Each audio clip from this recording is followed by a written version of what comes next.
Oh, well, thank you very much for coming. Thank you very much for this invitation. And I have to, I don't like to read my lectures, but I have to, because if I do not do that, I will be in the Middle Ages again, and it's a kind of my favorite sport to go back and back and back there. So I will read and make the formal lecture, but then when I finish, we can just make more relaxed questions and answers and everything. But well, my conference, as you can read, is from Gore Capitalism to Snuff Politics, the body as a mass media.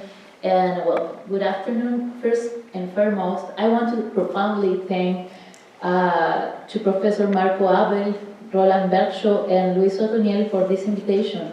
Being part of the Humanities of the Age series of conference at the University of Nebraska is a great honor, and I just feel really fortunate to be here because they have 10 years this year, so it's a really great effort and well, achievement, I think. I also want to thank Sheldon Museum, to Melissa Jen, sorry, but I tried to, but I didn't know. And well, Irene Haynes, because I met you before, but I can remember exactly the pronunciation of your last name. But also, thank you very much to you. Want to thank you all for being here, so we can collectively think and propose some enunciative and critically contestative practices toward the profoundly shaped changes in which our globalized informational society immerses us. And at the same time, examining how these changes are linked with economy, politics, humanities, gender, sexuality, among other variables. During the last 10 years, my research has been focused in the concrete analysis of phenomena linked to neoliberalism and what I could currently name as a regime of death that produces surplus value through the transformation of exchange value into necro value, especially linked to the specificity of the violence in the necro state and organized crime produced in Mexico. I have tried to crystallize this link through the concept of Gore Capitalism. As I understand that not everybody is familiarized with my concept, I will try to provide a brief definition of in the following lines. I'm sorry, I'm blind, and this is really small, font. So, in this form of capitalism, I encompass the explicit and unjustifiable bloodshed that increasingly demanding logics of neoliberalism, as a price to pay by the third world, understood as a space of neocolonial pillage that clings to the increasingly demanding logics of neoliberalism. The soaring percentage of death and dismemberment, frequently mixed with organized crime, the binary division of gender and sexuality, and the predatory use of bodies, all of this by the means of the most explicit violence as a necro-empowerment device. As we have only 45 minutes for this talk, I will be synthetic to give a space to you all, to your questions and participation, so we can create an horizontal dialogue. Hence, I have organized my talk through questions that I will answer in the following sections. The questions are, what is Gore Capitalism? What is Snuff Politics? How are they linked? How did I go from one consideration to another? What does the fact that the body is a massive mass media mean? How the body is linked with the celebrity culture, live stream, regime, and gender? What do I mean when I affirm that virtual networks generates materiality? Well, first of all, what is capitalism, Gore Capitalism? As I mentioned before, Gore Capitalism is not simply a criminal economy. It also reinforces certain logics of choreographies around gender and machismo. Gore Capitalism inputs goes beyond describing neoliberalism predation. It examines how it conjuncts with colonial logics, where certain populations are subhumanized and is crystallized in the male subject that I have to assemble, that has to assemble itself in the logic to become modern, civilized provider. I name this kind of subjectivity sujeto endriago or endriago subject. And I took it from a Middle Ages novel because it's really important for me that the way we can just take some reference from there because, as you know, in Mexico the colonization is from that time. So it's the same as that from the novel from the 16th century in Iberia. So, well, I took it from there, but it's not the same concept as I make a new interpretation of this character, and I like the idea that literature influenced the knowledge, because it is all the time, but we can don't recognize it directly, you know. And but I named this Gore Capitalism and this production of sujeto endriago, like necromodernity, as there is also some sort of racial exorcism going on. When I just put the idea of Gore Capitalism, there is a lot of theories about what's happening in Mexico with the drug traffic and you know, the bloodshed and the spectacularization of violence and everything. And they was really smart analysis about the phenomenon, but they miss a really big, huge part about the gender of the actors in these organizations, these wars, this violence. And for me it was really important to notice that they was male, but I don't want to criminalize them because they was male. I want to know why this male, this racialized man, have to do the duty for the neoliberalism and survive or kill each other.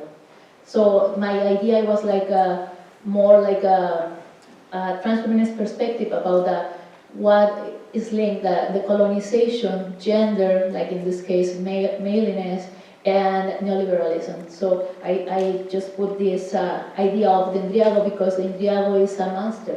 It's a really furious monster, and when I just read the novel, I was really surprised about the way the writer described to this monster. And when I read it, it was like the territory was really similar with you know, this deserts, people like, you know, subhumanized and everything, but the monster was like my father or my neighbor, or you know, because they was like the abilities of the monster was like not fantasies, but the description of someone racialized.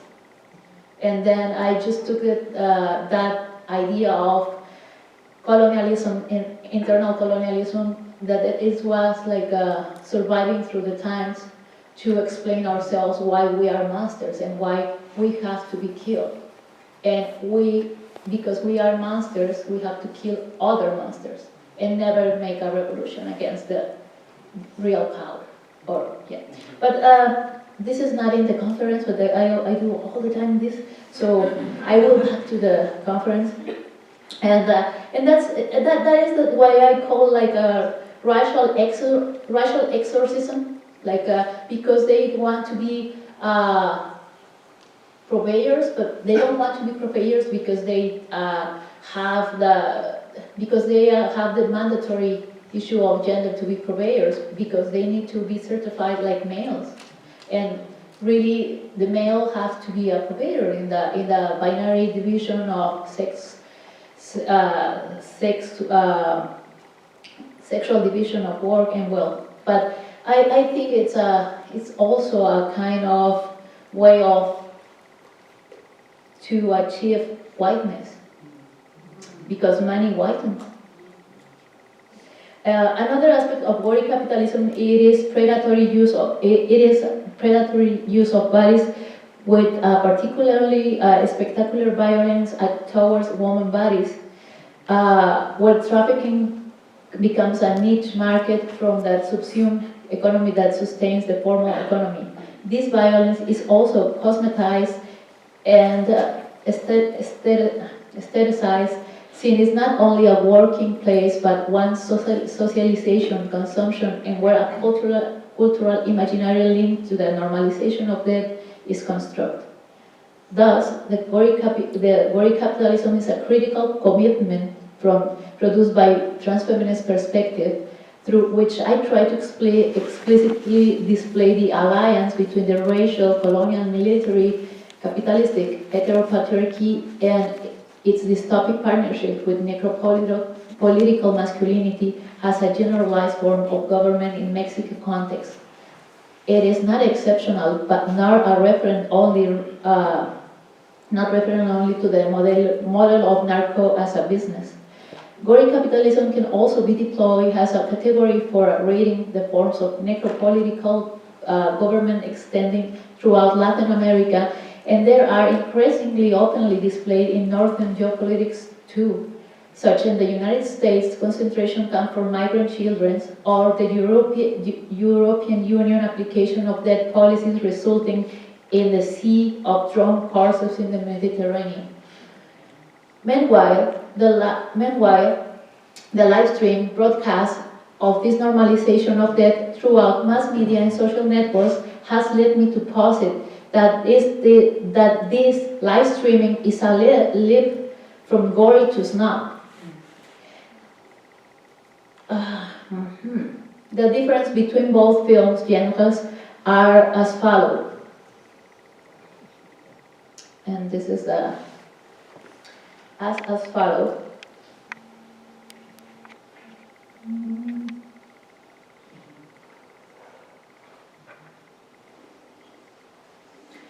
Okay.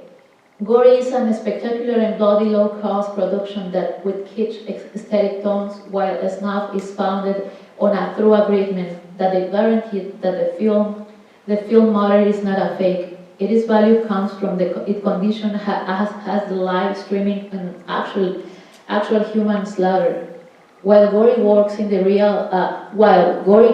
realm of representation, Snuff stems from the actual power of killing and directly streaming. And I don't want to be, we don't need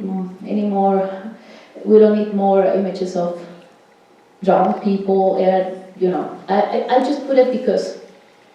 But I'm against the exploitation of this kind of tragedies. And actually, my recent work, it's about the encryptation of images and other stuff that I can tell you. I just put this one because I need to put an example, but I feel really bad when I choose this kind of images. Okay. So, what are the snuff politics? I currently think that Gore capitalism did not only turn into a snuff, but also inaugurate a new genre in the representation of violence.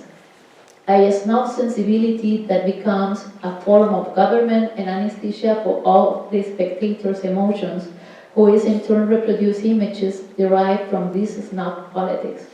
I call this representation of violence the live stream regime, and I argue that it is sustained by the fascination towards violence in all its intensities and by a necropop spread through the virtual social networks and over the entertainment platforms in the era of e-communication.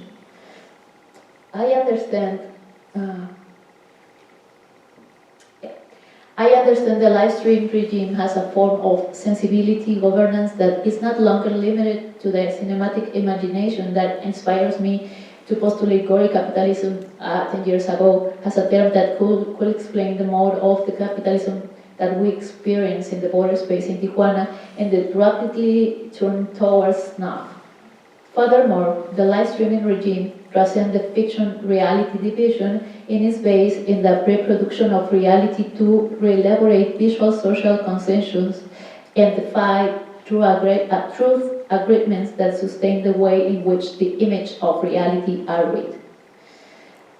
In this regard, the live stream regime is not a dystopic audiovisual genre. of hypermediation, but the broadcasting of a form of popularization governance that is disseminated psychopolitically and normalize extreme violence, injustice, and the disposition towards historically vulnerabilized populations such as trans and cis women, gender and sexual dissidents, racial persons, migrants, but also new minorities, because this system is really predator, and you don't have any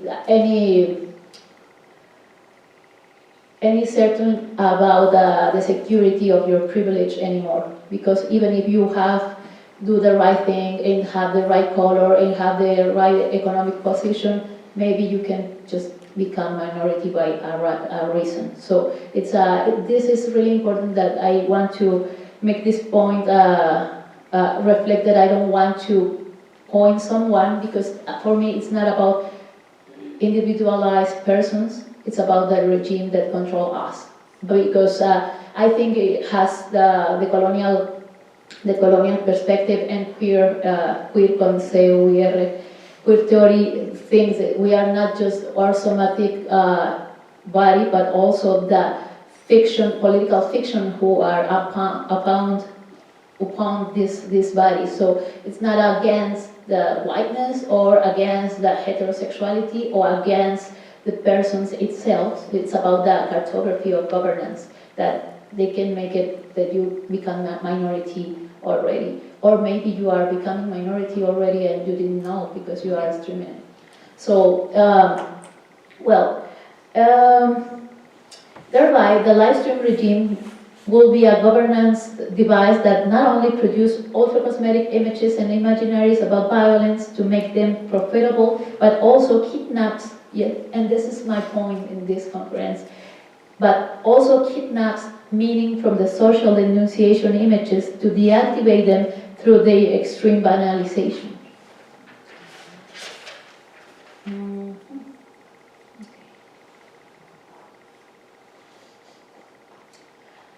How the Gore Capitalism is connected with the Snuff politics.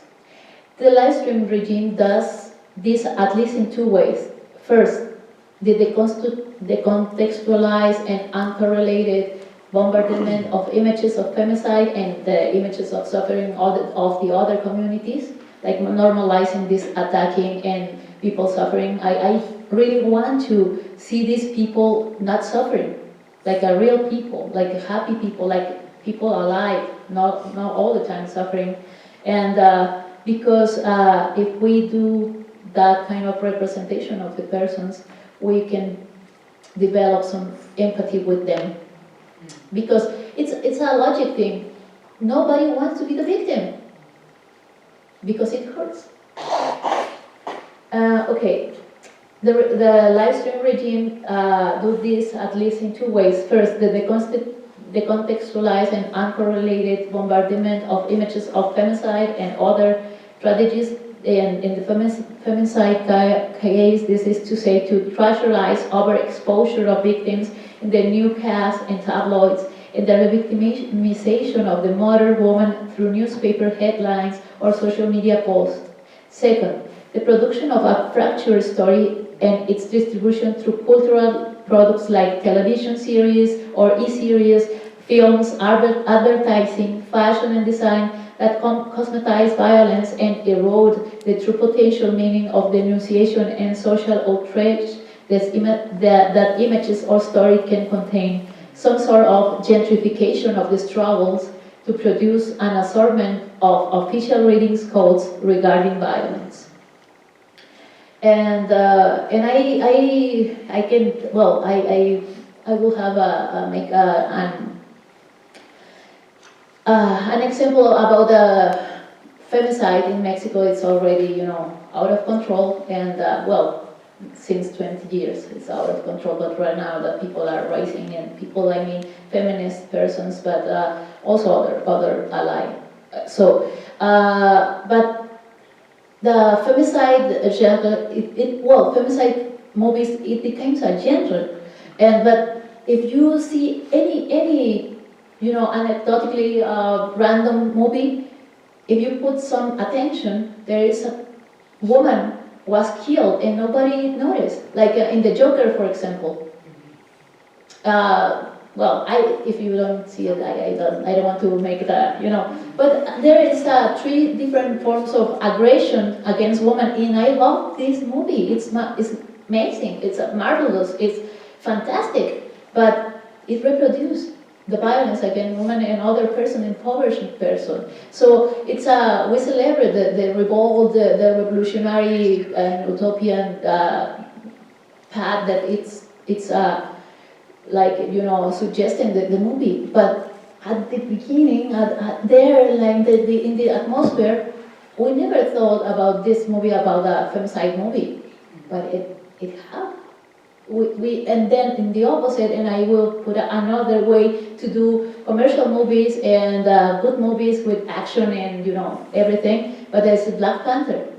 The Black Panther movie has many issues, I know, but when and if you don't already see it, sorry, but it was blown my mind when I just, there is there's a battle against women and, persons against each other, but I just, there was two bands, and then there was the chief of the army, and she was a woman, and his lover, he was in the opposite side, but I was thinking about it, he was in the opposite side, and then when I see the scene, I think he will kill her, and it's because I really naturalized the idea of them to be killed, and I just tear apart when they don't kill each other, they do other stuff. And was amazing, and that is a really tiny gesture, but it changed everything. And and it's about disobey this kind of official readings of violence. It's a commercial, but also can do other stuff. So in this sense, we have moved from bipolitical regime to the living of the living to a regime of live streaming. The new move from biopolitics to digital psychopolitics does not exclude necropolitics. On the contrary, it normalized them through the creation of necroscopes, that is, the production of visual scopic agreements accepted by society in a deliberate and hyper-consumistic manner.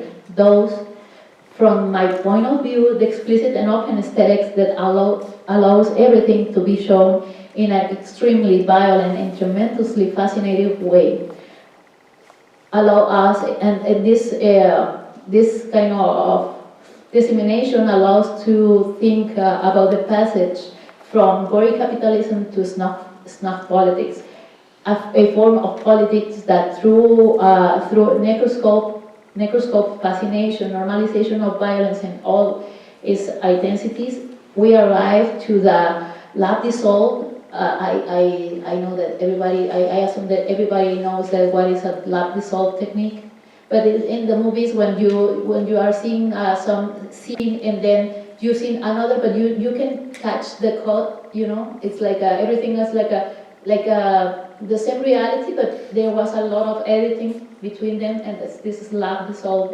movement, and I try to explain with this metaphor or taking this technique from the cinema to say that there's many things together that doesn't belong together. It's like there is a really contradictory and fascinating and cosmetized production and edition of violence. That's why we like it, not because we are monsters, it's because it is really good job with this. It's like cosmetized. So, then we arrive at the lab dissolve technique. Contradictory and dissociated images govern contemporary daily life, right? It's like you can have really politic stuff and really interesting stuff, fake news, everything working together. But the addition is so good that you can notice. It's interesting. And what do I mean when I state that body is a mass media? So we depart from the idea that this normalization of violence goes unnoticed because there has been a rewriting and redesigning of the sensorium, that is to say, of the perception and sensitivity apparatus with which we approach to reality through the popularization of audiovisual devices and the visual social networks, and that challenge and reward the regime of truth. Yeah, I know, it's better I talk about it. It's the idea.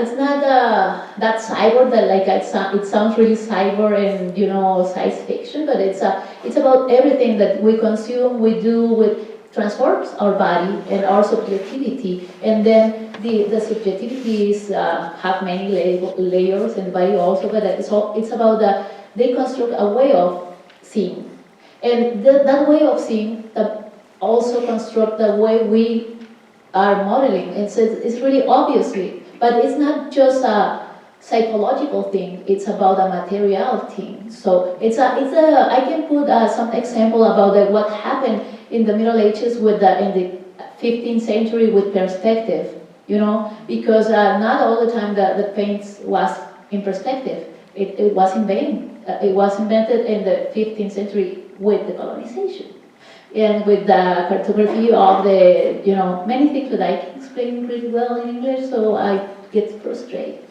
So, but it's about that. It's about that we see has a normalized idea of the frame, yeah.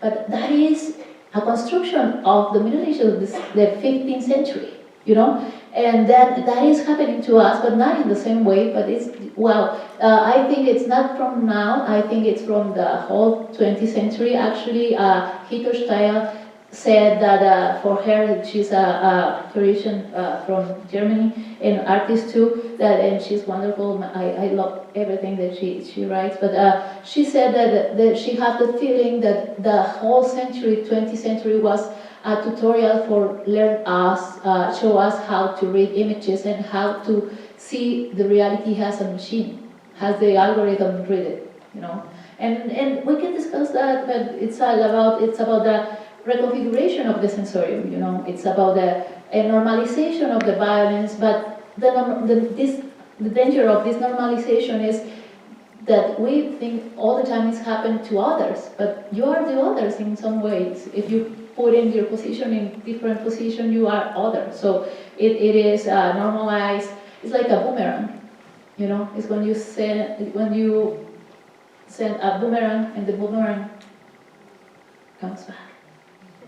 And then, so at the same time, this transformation ends up producing a bio-hypermediate subjectivity in which the image of killing is more important than the killing itself, creating an ontologization of images and deactivating them in their denunciability.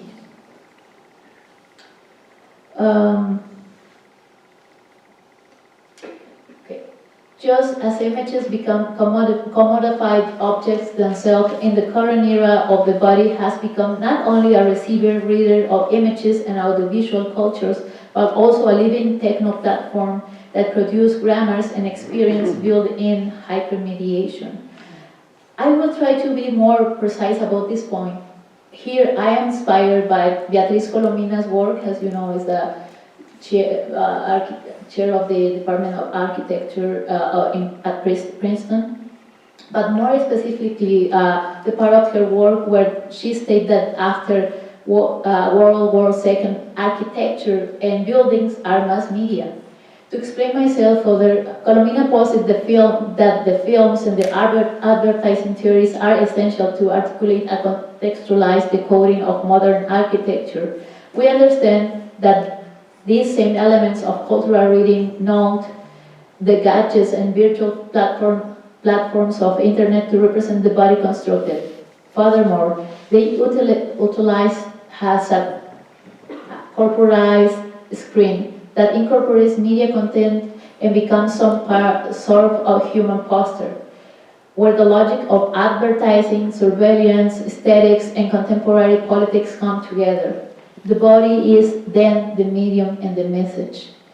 since it simultaneously produced technical semiotic codes that customize the content in social networks and produce market niches that fit neoliberal economy and in many labels in which half to the body has their main producer and consumer. In this sense, we could say that the body's meaning is displaced and acquires a redefinition around the consumerism cult, transforming itself into a mass media, which in turn reconfigures towards a new gender domesticity, and I quote Colomina, a new form of domesticity that emerged from the images themselves. In this context, the capture of a regime of sensible and the creation of neoliberal common sense around aesthetics in clear decoupling from ethics and politics, it is disseminating through culture, art, architecture, mass media, among other devices. The art world is a great space to find an example of this objectification of the body in the new consumer society. One of the first registers of corporal intervention, but was made during the 60s by the North American artist Andy Warhol, who produced a photographic series of his facial lifting. And I need some water and make a pause, but I don't know how I am with the time.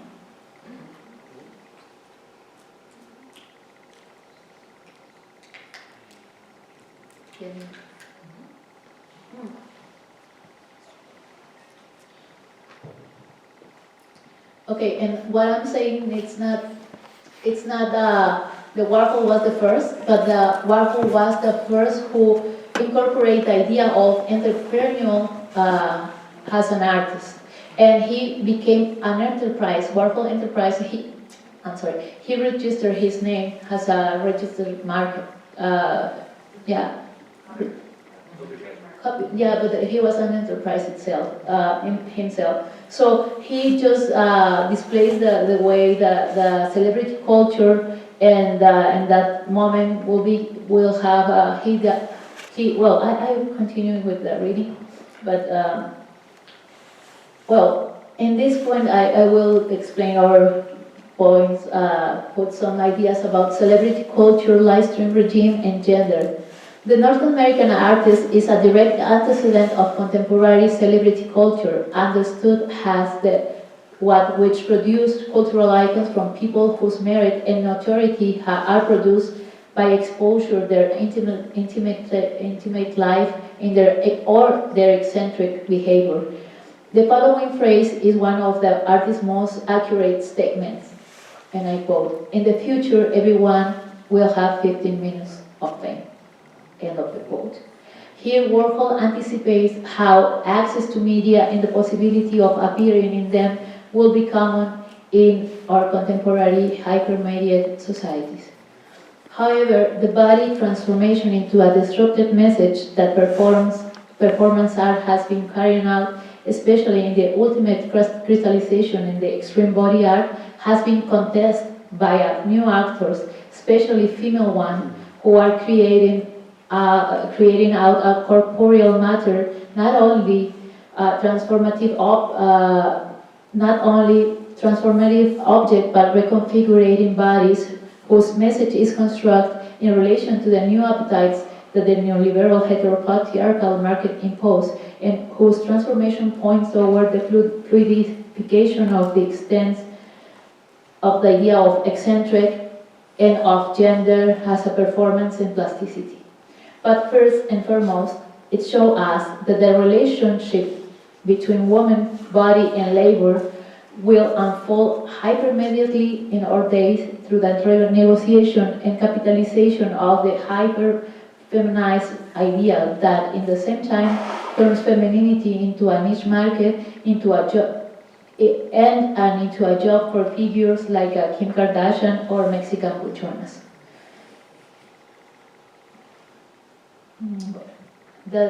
This is the idea of the body as a battleground, and I love this not political image.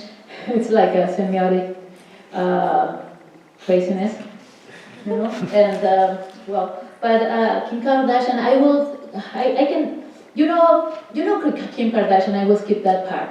It's like it's everywhere. So, but the idea of she Kardashian as a celebrity became a businesswoman, exposing his intimacy and everything. It's really normal right now, but it's creates or puts the idea of the became an entrepreneur of his own self, but also the idea not in the, and I am really interested in examining this because people just think this is a banality and it's a no lo sé decir en inglés, but it's not a haute couture stuff, it's like it's for population, but it's like a really dismiss it, but it's really interesting the way in this body of Kim Kardashian put some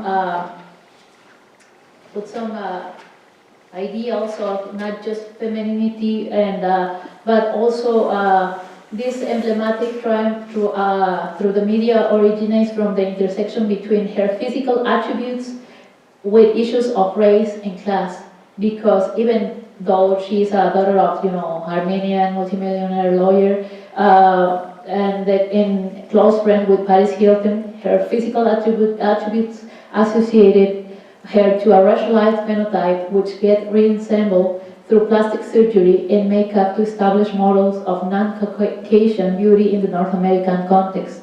It is worth nothing that the Kardashian bodily characteristics are really similar to the Mexican buchonas or Colombian prepagos, slang for prepaid sex workers. And this is a buchona. Okay. But also, I want to say that that kind of bodies was there before Kim Kardashian. And was there before even the buchonas, other persons, because I will skip because I don't have any more time. Because the point of she is like a really controversial figure because it's not me, but also the African Americans and Afro Latinas women say that they are like making a corporal appropriation, not just cultural appropriation, but corporal appropriation, and it's really interesting because everybody points Kim Kardashian like it was celebrity culture, talk show and everything, but it's really interesting the way that she is elaborating the facts with what is true about the body, but his body is taking, exploding and reappropriating the corporal body of some population that have no the same lucky or fortune or possibility to get entrepreneurs of themselves. So it's really interesting what the semiotics of these bodies, but also because, well, it's obvious. And I really doubt a lot to put this image because I don't want to expose or offend anyone, but this is Kim Kardashian, as you can see, but the other one is a photograph from the 60s, taken for there's a French photographer and everything, but it's really, well, it's the same photo, right? But without the copyright, and it's like for me it's really interesting, but no, not just because I don't want to moralize neither this kind of behavior. I'm not interested in censorship because it's like a boomerang all the time. So it's about the way the people in the women have made the femininity labor, and because the domesticity was there in the roots of capitalism and the how do you say it? Domestication. Yeah, domestication. Yeah, better. Well, both. The domesticity is like you have to do it because it's your role as woman, and you don't get paid for it, and caring and everything is has the feminist economists feminists have a lot of knowledge about it. But also in this point, I put them not because I want to make the moralization or glorification is not my interest, but it's about how these persons with the possibility, well, Kim Kardashian is the the big idea, the produce idealization of this kind of culture and life and everything, but the other ones like the buchonas or the prepagos or other persons who has his body has a erotic capital and just that, they are all the time like moralize. The argument is really bourgeois and really moralizing. And for me, it's I found in the buchonas.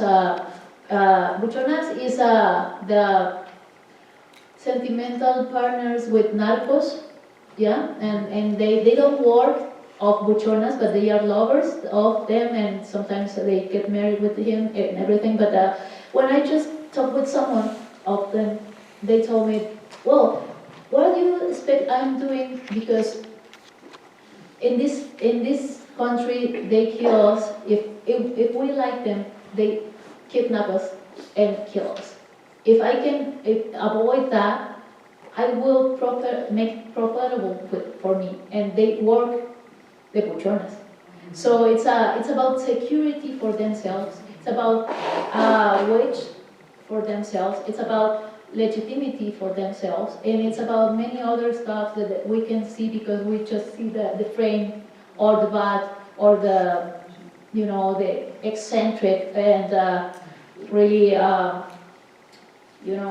this kind of bodies. But for me, it's really important to put this because in Kim Kardashian or Buchonas has influencers because they has influencers have like are linked this kind of the three regimes that I just said before, that Gore Capitalism, the part of the materiality, violence, and the context in Mexico, but also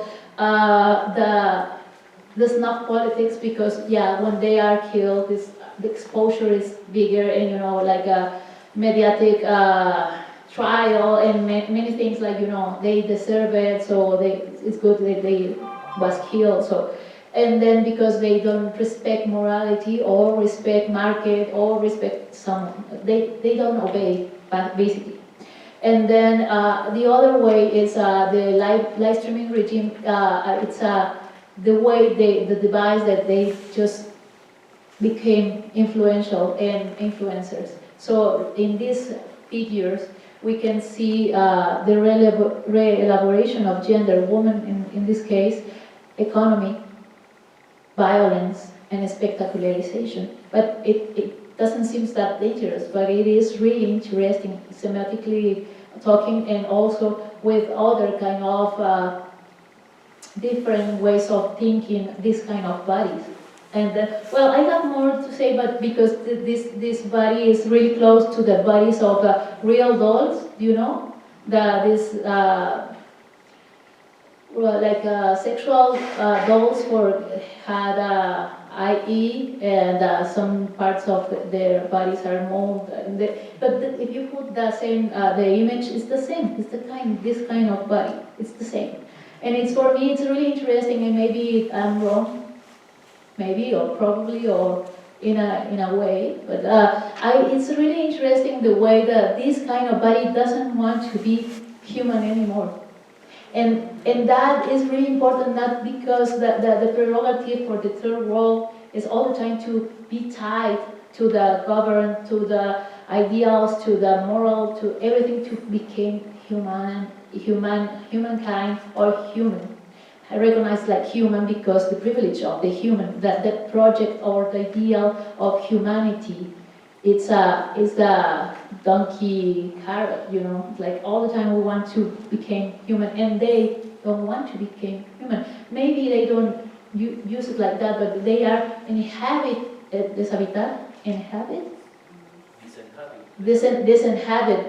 the frame of the humanity, because this bodies, when you see it in the real world, it's more like chimera. Not because they don't look like Afro persons, they look like a construct persons.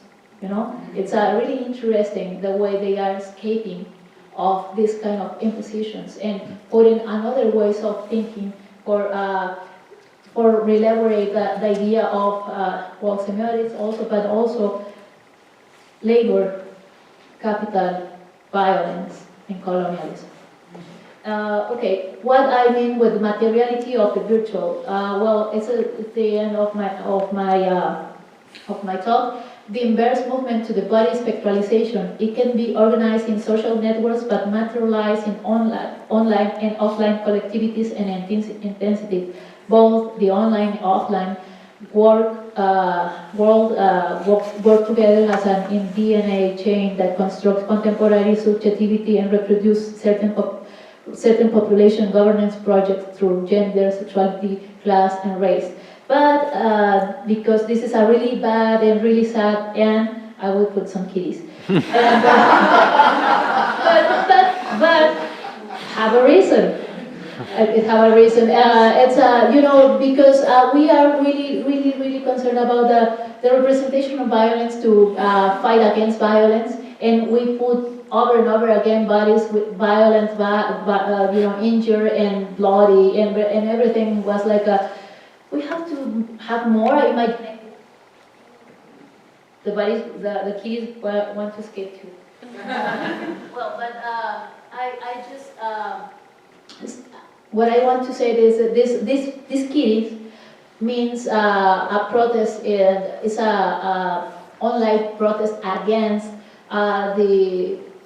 No quiero usar esa palabra, los atentados a terroristas, ¿no? Pero los atentados en Bruselas, the attacks in Brussels, and the Belgian people say, no, we don't want to stream this tragedy, don't want to reproduce that kind of violence, we respect the victims, and that's why we make a new kind of representation. If you are in pain and you are in duelo, how do you say, you have grief for this tragedy, you put some kitties in your profile photo or Facebook or Twitter, and they just collapse with kitties, But that kind of counteroffensives with images, it's really interesting because it sounds like a nonsense, but for me, this kind of possibility or this kind of political imagination is really important, not because the kitties or the apples, or it's because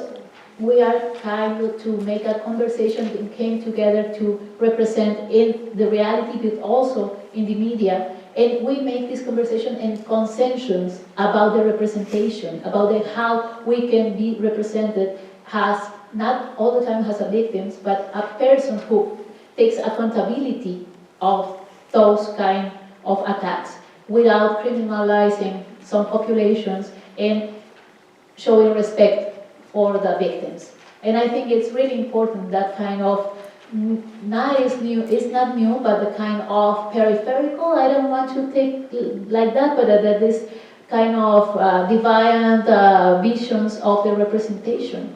And it's really powerful to make a grief with kitties. It's like more like, and that kind of, it is an encryptation of images, because I can see it, but I have to know what it means. And we are already in the opposite. We don't know and don't care what it means. We can see it, but everything is like the same. And the 5 emotions in Facebook, I sometimes I don't understand what it means. It's like some people was like a tag and I like it. I like your comment, or make me laugh, or it's really confusing. And I think this is about to make new pacts about agreement, about representation, about the right to be represented as we want to be represented collectively. And well, thank you very much.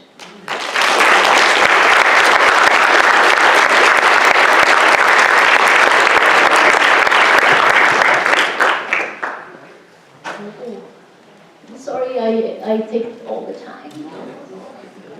No, we have questions. Can you hear me? Yeah. So we have a great enough time for questions. Some questions?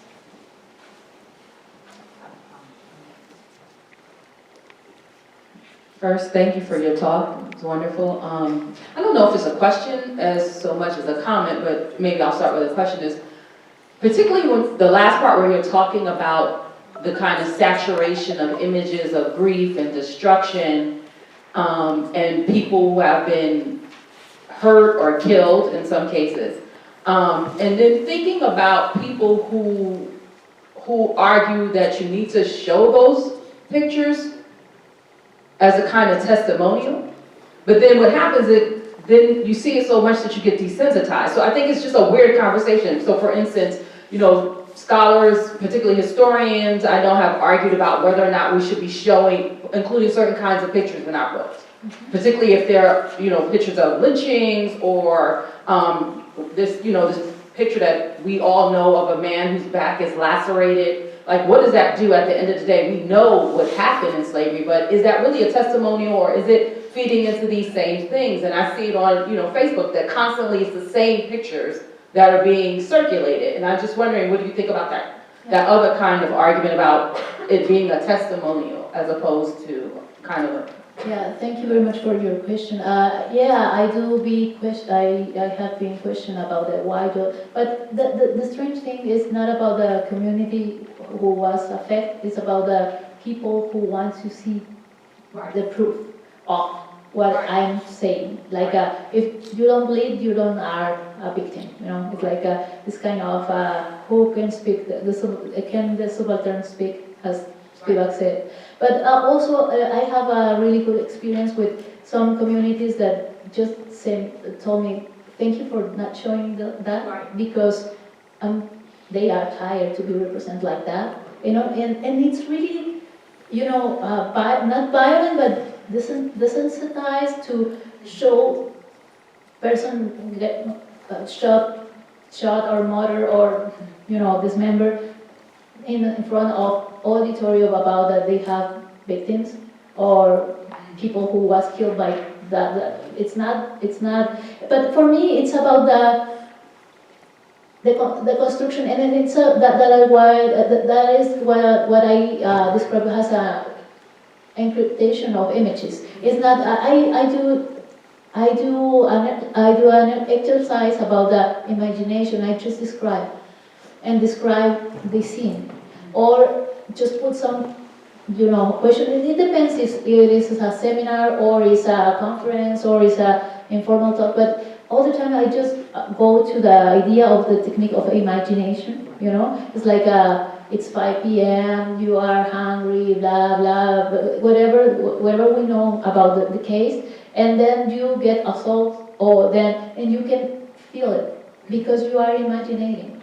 So it's about not to show the images, but show it in the right context. And for this, it's really important that some of the protests and last week, 2 weeks ago in Mexico, was about not about against a newspaper that just show up the victim, but like, you know, the atrocity of and the feminists just went to manifestate to this, but was for one reason that is really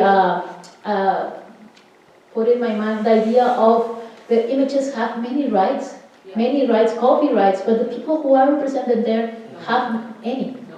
So our responsibility is to take back and say, I have the right not to be represented like that, and you don't have the right of my pain, you know, or my grief. So it's really interesting because I think the way the symbolic it's works is really interesting, and it became from other parts, and I don't show it, but sometimes if we construct the environment to show it or to discuss it or whatever, we can do it, but not that kind of gory, you know, captions. You know, and actually in Mexico there is a map, Google map of femicide that makes a geophysics person. She's a woman, and she said, okay, I don't want to see anymore these persons like trasherized. So she put she puts the location of where the thing happened, but put when you touch this icon. It's the photograph of the person alive with his favorite color, with his hobbies, her age, her kids, whatever, and you just know that was a person, you know. It's like a femicide map. It's something like that. Maria Salgueiro. Thank you. Is this on? Great talk, thank you very much. Oh, thank you. Because we're dealing with hegemonic capitalism here that inevitably and maybe even necessarily creates violence, produces violence, naturalizes it through commodifying it, producing subjectivities, exploiting bodies. I mean, in the borderlands, La Frontera, where the narco violence is really creating a feedback loop with this. I mean, what side of resistance, what mode of resistance can really lead to an emancipatory experience for those bodies? Yeah, thank you. I'm working on this is my I have 3 books that I never finished. But this is a post-mortem politics. I have a joke in Spanish, and it's a really sinister joke, I think. But when they say that we want to go into the modernity and llegar a la modernidad, I said, yeah, we go there, but in a coffin. And so it's about that. There was I have a point with this. It's about the. It's about what are. Yeah, better. Yeah. Kitty refused to go. Good. It's about the. I was like, in a coffin. We will be there. We will be post-mortem, not post-modern, But it's there was in 2016 a really tiny fact but it changed many things in my head and many kind of representation. There was a murder of a transsexual sex worker in Mexico, and there is a lot of them being killed every day. So, but the people who are their friends, they went to the cemetery and they just dress up hair like dress up hair and go through the cemetery, all of them. And his best friend said, "No, I don't want to." Because they atraparon, they catch the murderer with the gun, everything, and put it in on jail. And 2 days before the judge let it go, because he was related with some politician, whatever. But the idea was she was that I don't want to resign. I don't want to surrender. I will be. I know the. She said that I want they see her, and then they take the coffin to the police department and make a manifestation. But it wasn't the opposite of the way the media represent the death of this person, the murder, because it was with his community. He was dressed up. He was having duelo.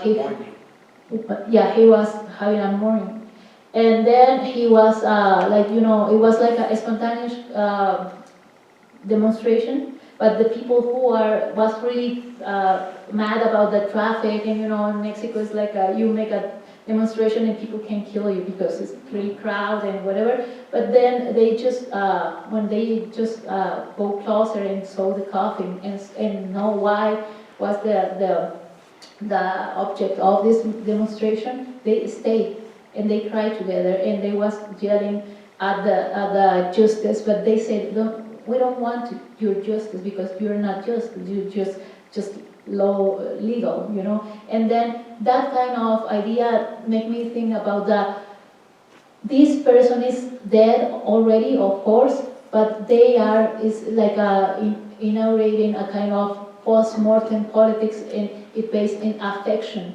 and solidarity and the affection of the people who was linked with them, and he gets killed. She gets killed, sorry, but the people who are around are making politics. In other cases, the mothers of the disappeared people, disappeared people are like taking the shows and everything and are found in making, became criminalistic, like, and they making archives and everything. And it's really interesting the way that the moment before and after of the death. After that, they became the family and everything. After that, they became politics and making other kinds of politics, but from affection, not from revenge. And that is really important because sometimes we are so angry that it's different. It's difficult not to be aggressive. It's really difficult. And that I call the post-mortem politics, and it's based on that. But also, I think the way, I don't know, just let's start about not seeing a part of the reality when we saw injustice. I will say that. Gracias, Sayak, por tu trabajo. It's wonderful. Your comments earlier about photographs and what they do, it also reminded me of Portillo's film Mujer Desaparecida, because it's interesting that Portillo then instead went to the items that the person wore or had instead of these graphics. So I want to know about that. At the same time that in your book you also have a quotation by Roberto Bolaño, which I assume then that you were thinking of 2666, where there are so many descriptions of one woman after another after another. And I'd like you to comment on those differences or how they also contribute to the conversation, Portillo and Bolaño. Yeah, I think it's. Thank you very much for your question, and it's about. I don't put it. In my perspective, we don't put this like lineal stuff like this came first and then this came before or after, because I think it's has the phenomenon is really complicated, really intersectional, and we when. And I say we, but not me, but the feminist who was in the 70s and 80s and 90s in Mexico in the 90s, of course, with Ciudad Juarez feminicide, massive feminicide cases. They was inventing the concepts, like we was like bundling, like saying this is important, and we was really into the ¿cómo se dice eso? Como que entrar en la ley, like, to put it in the constitution, to penalize femicide and enter in the constitution and law, but that is really important. It's super important, and we have the femicide concept that explains a lot of things. It's like really important, but I think it's in Roberto Bolaño, he was really shocked. I don't know if he have feminist sensibility. I do not think that, but the idea of he became from a dictatorship, it make it align with this pain. But that's because Roberto Bolaño could write this piece, excellent piece, but it's because he was a person who ran away from violence. And he said, I don't know, maybe no, it's not, but I think it's he was like afraid about that. When we have experienced some traumatic experience and see other experience like not the same but similar, we tremble, and we have to do something with that. And I think it's like more the sensibility of the time that the neoliberalism, woman, desert, and everything, and put it there. But for me, Portillo is it's a really directional politicized view, and also it's a really not gory representation, and that is for me is really important. Not because the gory is bad itself, it's because it's the banalization of the victim is the I concern when I oppose to the Snuff politics or the Gore Capitalism. But I'm sorry, but I think it's like Huesos en el Desierto, 2660, Portillo, another one. It was like making like possible vocabularies, visual, audiovisual, and literary vocabularies to speak about it, because it was happening. And you know, when we keep silence and we don't know how the name of the things are, like the anomia, they spread it faster, you know. And it's really important. The silence is not a possibility. Even if we tremble or bubbling when we are speaking, we can make perfectionists with the concepts. But for me, it's really important, not just in the artist field or the literature field. It's about that kind of a testimony, but really far away from a testimony. I can explain it, but for me, it's I like both different, but I think it's the possibility to represent the Señorita Desaparecida, Señorita Extraviada. Not it's linked with Roberto Bolaño discourse, but it's in the same thread that allow us to speak right now, and it's the same thread that allow us to make the demonstration in the whole this year and other stuff. Not them, but the inspiration, the idea of this anesthesia, or resensibility of the common sense for empathize with others, in this case with women. Pero te puedo contar más cosas en español después. It's funny because my voice doesn't like, it sounds like this. It's like my voice is different in Spanish.